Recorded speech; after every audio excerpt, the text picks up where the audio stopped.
Going on, Falcon fan? This your boy Ricondo. Come back at you with another video. So, the Falcons have earlier today released their 53-man roster for the season. And as you see here, I put an issue because, that's just the word on the street going around that this probably is the initial roster. And we'll get into that, the reason why I think that is just a minute. Guys, if you have not already, go ahead and please subscribe to the channel. Please hit the notification bell so you know when I drop another video. Please hit the like button so I know you guys are here that I talk about. Then please share my video throughout the YouTube universe so more people can come in and hear me talk about these Atlanta Falcons. So like I said, guys, this is the initial 53-man roster. One more reason because of that, because just how the NFL works, every team, all 32 teams, had until 4 o'clock today to actually release players off their 53-man rosters. A lot of these guys got to clear waivers. If some of the teams are looking at guys from other teams, they have a chance to actually get those guys and bring those guys into their rosters. Guys could be picked up on practice squads and things like that. Also, one note is that if you do actually cut a guy and then you try to put him on injury reserve, he's not allowed to actually come back, and play this season. So the idea with that is you actually go ahead and actually sign the guy. Put the guy on your 53-man roster, and then the next day you actually put him on in reserves, and then he'll have the eligibility to return. So guys like if we're going to talk about John Fitzpatrick, maybe because we didn't see him play, he was injured.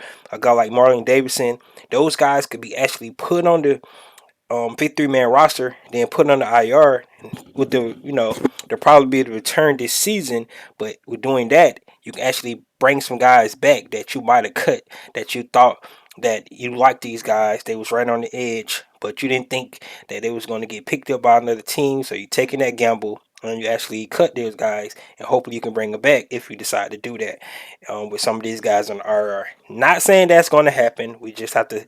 That is a way you can actually cut some guys and bring guys back and try to, finagle your roster. And like what I think the Falcons try to do with some of these spots, it was not a whole lot of surprises today to me.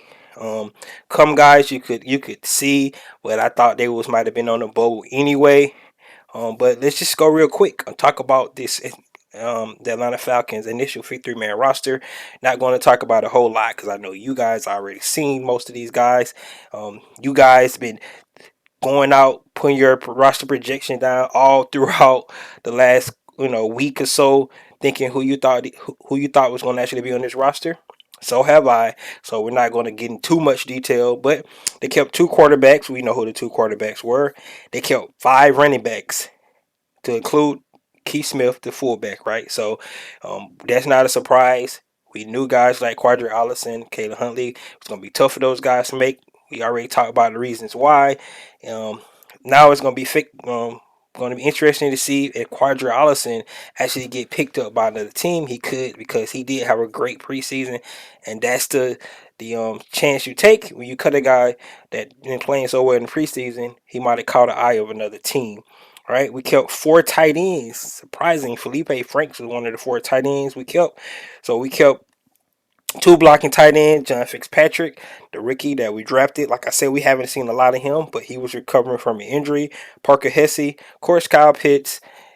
The interesting there, Anthony Fursker will actually release guy that could be potentially coming back. We just have to stand by and look for that. So I would say that was kind of surprising from a standpoint of releasing Anthony Fursker. 8 offensive linemen. I thought they was going to keep 9. Another surprising cut was Justin Schaefer, the rookie. Remember what I thought about rookies? You're drafting this rookie. I really haven't had any time to develop, but I think he's probably due back on the practice squad. We'll just have to see with a guy like Justin Schaefer. But they kept the main guys we thought they was going to keep. Kobe Gossett, the guy that didn't even play that much in the last preseason game, also got cut. So that was interesting. What was a surprise, they actually decided to keep 6 receivers. I had it right after my initial roster, and I had guys like Geronimo Allison and Frank Darby making it, but I did after going through the preseason, going through the training camp, I did change it to Cardell Harge and Demir Bird, and surprisingly, Jared Barnhart. Right, um, not not what you would expect a guy coming out of playing lacrosse and things like that, but he actually showed that he has the capabilities. Still could be somewhat of a project, but I don't think any of the guys that did not make it played better than him, so I can understand. It was surprising that Frank Darby was cut. However, it's somebody that I can definitely see come back on the practice squad. Of course, the three special teamers, that's not a surprise. We decided to keep six cornerbacks. So that battle between Mike Ford and Teej Tabor, looked like Teej Tabor is the one that lost that fight, that battle, but he could be back on the practice squad as well. Kept four safeties, that's not a surprise. Five linebackers. Surprise here is that Nick Kwiatkowski is the one that got cut, and they brought in Nate Landman. Um, Doran Etheridge could definitely be one of the guys that could have took that spot, but he got injury. He could be potentially somebody they could put on IR for the remainder of the season, so he'd be with the team next year. But yes, Nick Kwiatkowski was a surprise a little bit, and veteran linebacker. But I thought Nate Landman did play well, and of course, those are your five inside linebackers. Your outside linebackers, um, I got this right from the jump. Quinton Bell, I thought they was going to keep five pass rushers. Quentin Bell, I think he might have, helped himself out with that block punt in the last game. But his athleticism, remember, he was an offensive player in college, so his speed and being able to get off the line, first step, is definitely something that can help him, especially in special teams and things like that. So I think that's why they bring Quentin Bell. And then last but not least, we kept five defensive linemen. Timmy Horn beat out everybody like a Derek Tangelo, or Dual Anderson, those guys. That was a surprise. Five defensive linemen. Marlon Davidson did make it, but like I said, if he's not ready, it could be somebody they could put on IR, and could be due back later on this season. So things like that. My first thought that I don't think this is the 53-man roster that we're going with to start the season. So we have to just stand by. There's some interesting guys that did get cut, some veteran guys, some guys that could fix some of our holes that we have. I still kind of think that we're kind of light in the defensive line position. We just have to see about that. A position that I really wasn't even thinking about, somebody mentioned, was the cornerback position. I think we got maybe four good corners that we might can depend on.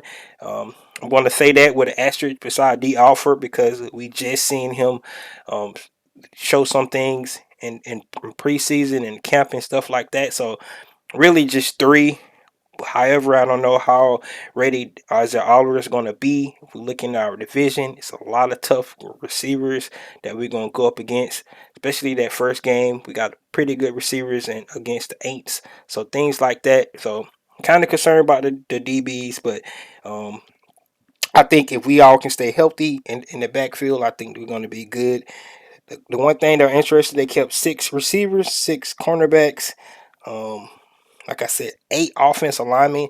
That is a big thing to me. When I think about eight offensive linemen, I can see them making changes to that and bringing in an offensive lineman. The next thing, like I said, is going to be about the waiver wire, making sure they make any transaction they need, if they need to, with putting guys on IR and things like that. They still could be looking at trades. We did see a big trade from the New Orleans Saints today to the Philadelphia Eagles. So this roster is still churning and churning, and these guys going to make sure they turn over every stone to have the best 53-man roster going into the game next week, getting us ready.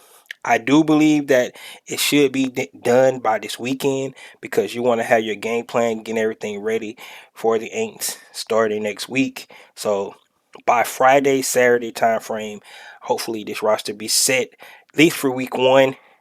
Keep in mind that I think it's going to be fluid throughout the whole season, because that's what they're known for. That's what they did last year. When they think they can make improvements to the roster, they will.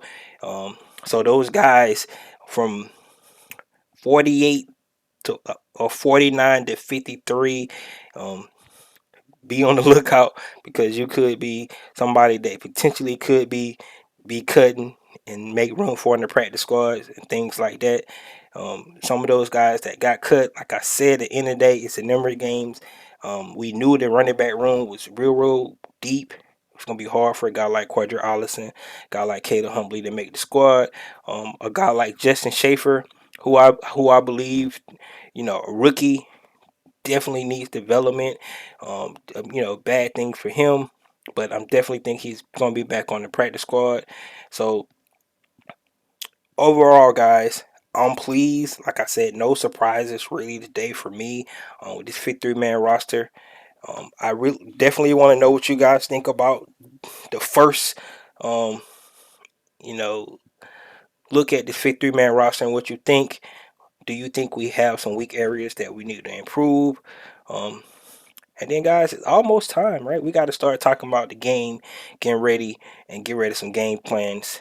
And lo and behold, guys, tomorrow I will go ahead and put out my predictions for the season, what I think the Falcons' record is going to be. So be on the lookout for that. I'll be going live, and hope you guys there to join me. And this is your boy Ricondo coming back at you with another video. Peace.